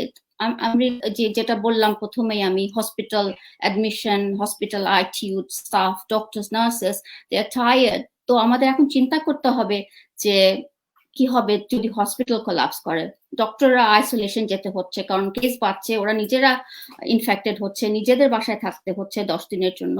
সো ইটস রিয়েলি ইম্পর্টেন্ট যে। আর আরেকটা লাস্ট থিং আমি বলবো, এখন করোনার জন্য হসপিটাল ফুললি একদম ওদের লিমিট ছাড়িয়ে যাচ্ছে, কিন্তু যে অন্য গ্রুপটা যাদের ক্যান্সার আছে, অন্য ট্রিটমেন্ট, অপারেশন, সার্জারি আর্জেন্টলি যাদের দরকার, সেই সমস্ত পেশেন্ট গুলো সাফার করছে। সো আমাদেরকে জাস্ট সেলফিশ হয়ে থেকে চলবে না, আমাদেরকে নিজে থেকে প্রোঅ্যাক্টিভলি হয়ে আমাদের বুঝতে হবে, নিজেকে বলতে হবে হ্যাঁ করোনাটা কি ভয়ঙ্কর, ঠিক আছে কিভাবে ভয়ঙ্কর, এখনো যদি আমরা না বুঝি 8 মাসে কখন বুঝবো? সো আমাদেরকে সবাইকে চেষ্টা করতে হবে। এই অন্য পেশেন্ট গুলোর জন্য আমাদের চিন্তা করতে হবে, ওদের ক্যান্সারের ট্রিটমেন্ট বন্ধ হয়ে যাচ্ছে, ওরা কোভিডে মারা যাচ্ছে না কিন্তু মারা যাচ্ছে, তো পেশেন্টের সার্জারি আমরা উইথহেল্ড করে রাখছি, they are dying also as well. তো সবাইকে আমাদের কাছে এই যে আমি হসপিটালের সাইডটা নিয়েও কথা বলতে চাই, আমার পাশাপাশি আমরা এক্সস্টেড, আমরা প্রাইমারি কেয়ারে we are coping, but I don't think hospital is coping. কি যে হবে হসপিটাল ফ্রেমওয়ার্ক যদি সিস্টেম যদি কোল্যাপস করে। সো আমাদেরকে এই জন্য সবাই মিলে এখন কি করে ইনফেকশন রেট, ট্রান্সমিশন কমানো যায় সেটা আগে চেষ্টা করতে হবে। লং ওয়ে টু গো, এখনো মার্চ এপ্রিল অনেক দূরে। So ধন্যবাদ, there's ধন্যবাদ hope, আপনাকে। but we have to, stay positive and try. ধন্যবাদ। ডক্টর কাকিতা মুনতারিন, আপনার কাছে আসতে চাই। আপনার শেষ মতামত বা আপনার যে অবজারভেশন সেটি যদি আমাদের সাথে শেয়ার করেন। হ্যাঁ, আমার কাছেও একই কথা মনে হয় যে আমাদের সকলকে সহযোগিতা করতে হবে। এটা একটা মহামারী, এটা একজনের পক্ষে সম্ভব না। সরকার একা পারবে না, ডাক্তাররা একা পারবে না, সায়েন্টিস্টদের পক্ষেও একা সম্ভব না। সকলে মিলে চেষ্টা করছে একটা ভালো কিছু আসার জন্য, কিন্তু অবশ্যই সবচাইতে বেশি সাপোর্ট আমাদের লাগবে হচ্ছে জনগণের। যেটা রুলস করা হচ্ছে এভিডেন্স বেসে, সেখানে সহযোগিতা করতে হবে। যখন বলা হচ্ছে ভ্যাকসিন দেওয়ার কথা, সবাইকে এগিয়ে আসতে হবে যে হ্যাঁ ঠিক আছে, এত ভ্যাকসিন তো আর এমন না, বিশেষ করে এই দেশে এমন ভাবে তো আর ভ্যাকসিন আসছে না যে এটা আগে কোনো ট্রায়াল হয়নি। অবশ্যই সেফটিটা সবার আগে এনশিওর করা হয় না, যে এটাতে অ্যাটলিস্ট এমন কিছু হার্ম হবে না যেটাতে মানে লাইফ সেভিং কোনো সিচুয়েশনে আমাদেরকে পড়তে হয়। তো আমার কথা হচ্ছে যে সবাই যদি একসাথে আমরা কোঅপারেট করি, তাহলে অবশ্যই আমরা এট দ্য এন্ড একটা মানে হোপ করতে পারবো একটা গুড আউটকামের। অনেক ধন্যবাদ আপনাদের তিনজনকে, অনেক অনেক ধন্যবাদ আজকে আমাদের সাথে আমাদের ই সাউথ এশিয়ার বাংলা বৈঠকে যোগ দেওয়ার জন্য। দর্শক, আজ আমাদের অনুষ্ঠান এখানেই শেষ করছি, তবে যাবার আগে কিছু কথা। আমরা আমাদের যে তিনজন ডাক্তার এবং গবেষক অর্থাৎ বিজ্ঞানী এসেছেন, তাদের থেকে আমরা কিন্তু একটি বিষয় খুব সুস্পষ্টভাবে জেনেছি। সেটি হচ্ছে যে যখন চিকিৎসা আছে, যখন ভ্যাকসিন আছে অথবা প্রতিষেধক আছে, একই সাথে সচেতনতার গুরুত্বটাও কিন্তু অনেক বেশি, এবং সেই কাজটি কিন্তু এককভাবে কোনো সরকার কোনো চিকিৎসা দিতে পারে না। সেক্ষেত্রে জনগণের সচেতন হওয়াটা অনেক অনেক বেশি জরুরি। আমরা যারা প্রান্তিক মানুষের সাথে কাজ করি এবং আমরা যারা নীতি নির্ধারণের পর্যায়ে রয়েছি, তাদের ক্ষেত্রেও কিন্তু বারবার এই কথাটি বলা হচ্ছে, আপনারা যে যেখানে আছেন নিয়ম নীতিগুলো মেনে চলা কিন্তু অত্যন্ত অত্যন্ত জরুরি, বিশেষত এই মহামারীর সময়। জীবন যদি বাঁচে, সামনের সময়ে, সামনের মাসে, সামনের বছরে এই দিনগুলো হয়তো আবার ফিরে আসবে নতুন করে, আমরা তখন সবাই একসাথে আবার বাঁচতে পারবো। কিছু রিসোর্সের কথা বলা হয়েছে, যে রিসোর্স গুলো আসলে সবাই আমরা যারা ভলান্টিয়ার হিসেবে রেজিস্টার করেছি, আমরা জানি যে ইউকে তে বিশেষ করে একটি বড় ভলান্টিয়ার হাব তৈরি করা হয়েছে এবং সেখানে অনেকেই নাম লিখিয়েছেন ভলান্টিয়ার হিসাবে। তারা কিন্তু আপনারা নিজেদের মতো করে এই বিধিনিষেধগুলো এবং সচেতনতামূলক যে বার্তাগুলো রয়েছে, সেটি কিন্তু আপনারা স্বেচ্ছায় যেতে পারেন। এবং আমি একটি বড় একটি শিক্ষা নিয়ে যাচ্ছি আজকের এই অনুষ্ঠান থেকে, সেটি হচ্ছে যে যেখানে রিসোর্স গুলো আমরা অলরেডি তৈরি করেছি, সেটির প্রায়োগিক দিকগুলো, সমন্বিত উদ্যোগগুলো যাতে আমরা নিশ্চিত করতে পারি, এবং সেটি আমার মনে হয় যে একটা বড় সার্থকতার জায়গা তৈরি করবে। যে যেখানে আছেন সবাই ভালো থাকবেন, সুস্থ থাকবেন। আবারও কথা হবে সামনের সপ্তাহে।